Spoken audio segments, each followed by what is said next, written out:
Hi, I'm Kim with Kimcast Art, and this is a bit awkward video here, but I'm going to try to explain to you how you can paint a portrait without drawing one. A lot of people out there that can paint really good, but they cannot draw very well. I'm one of them. I used to be able to draw a lot better than I can today, but I stopped practicing, and so I got where I couldn't draw as well. But if you want to do a portrait for someone, let me show you how you can do it a lot easier and get you started. Okay, first thing I'm going to do is I'm going to show you some pictures of a painting, the process that I used to paint my great-granddaughter, Acacia. Okay, I'm going to turn the camera and I'm going to show you. All you got to do is use Corel Paint Shop Pro. I'm not advertising for them, not getting paid by them or anything. This version I'm using is version 6. But I'm going to show you how you can take a picture and turn it into a portrait. Let's go. Okay, so let's look at this computer screen here.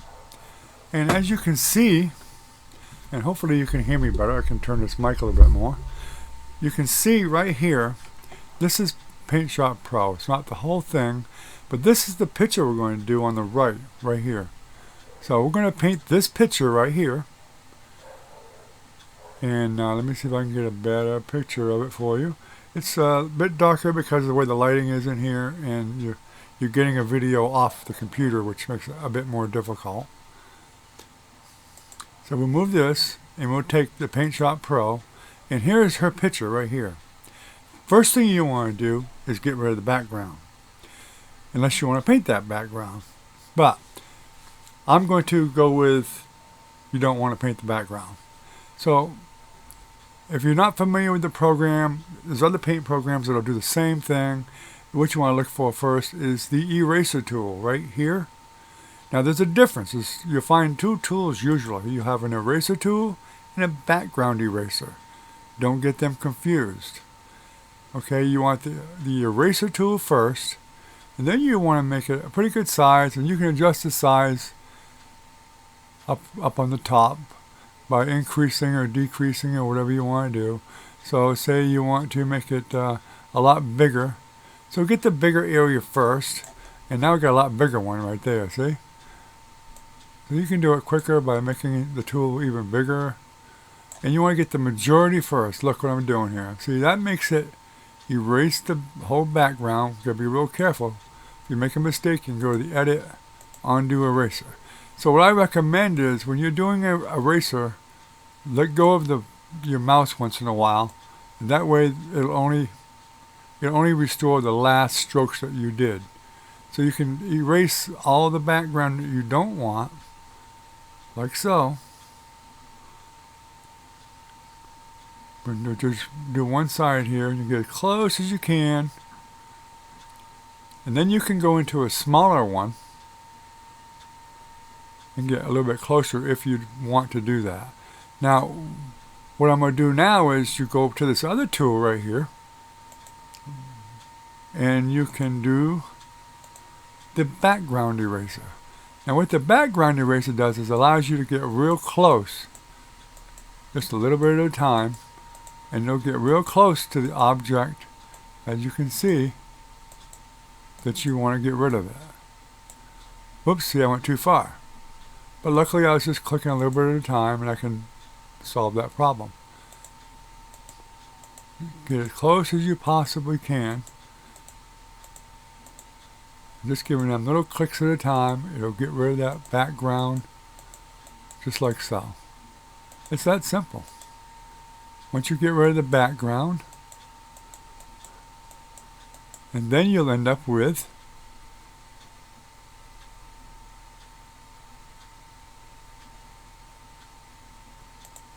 that. So now we've got a nice clean picture of the portrait that we want to paint. Okay, so that's great. That you want to save. You want to save that separately.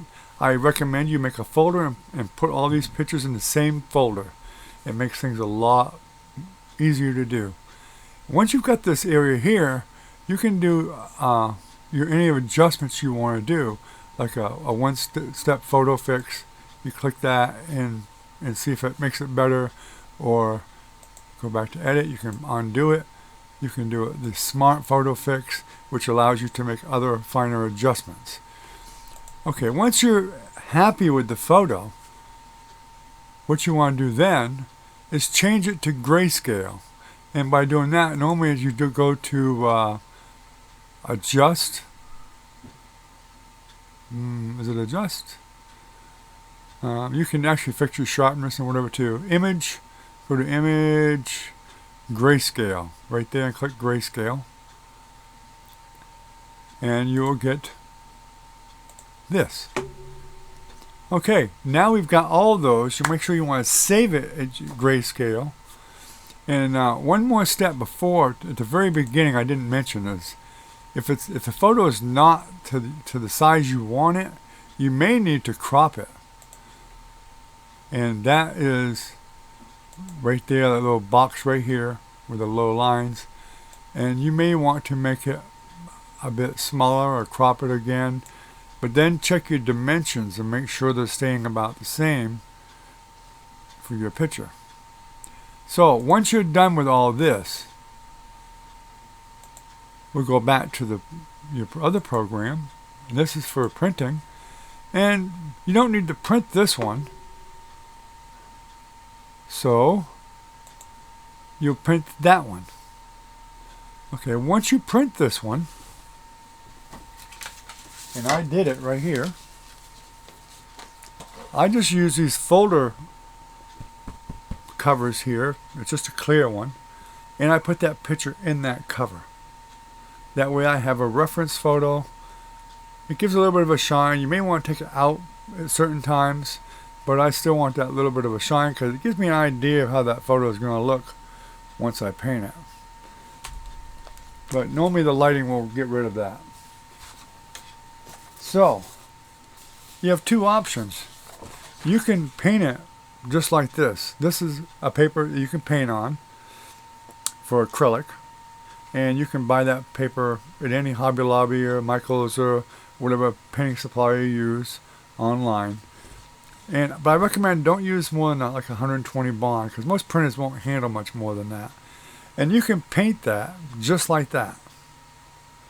Okay, so if you want to do it differently, you can print it on paper, just plain paper, and then you can just put it on a canvas with some carbon paper and put carbon paper there. Make sure you tape it down real good, and then you can just trace everything you want to trace, and then you can just paint it from there.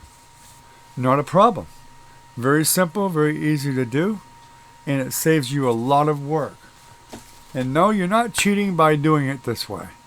Some people just can't draw. Painting, it's a whole different ballgame, which I'm sure you already know that.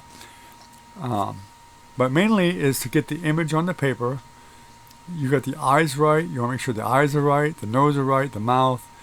And then you can look into them eyes and you'll know if that paint is going to be right or not. So what happens when we're done? Let's take a look and see. Oh, this part right here is, I want to experiment with backgrounds. I wanted to see what would look good. This is a great time. You can do a paint fill for the background and try different colors in the background of your picture. And then you can tell if that's what color you want your background to be. So let's look at the final product. There it is. And let me see if I can adjust the camera a little bit better. Probably can't. Well, not at that rate I'm not. So I got some shadows in there and whatever. This is the final painting I did. And I will actually pull that up in this particular video. I have a way better picture of it I scanned. And you'll see what the final product looked like. But anyway, have a great day. If you have any questions, leave comments. Please subscribe. Share the video with other artists and other people. I appreciate that. Like. And you're welcome to come join us at any time. And we do have lives, usually around once or once a week or once every other week or something like that, where I'll answer questions that you have. So watch for those. They're usually later in the evening.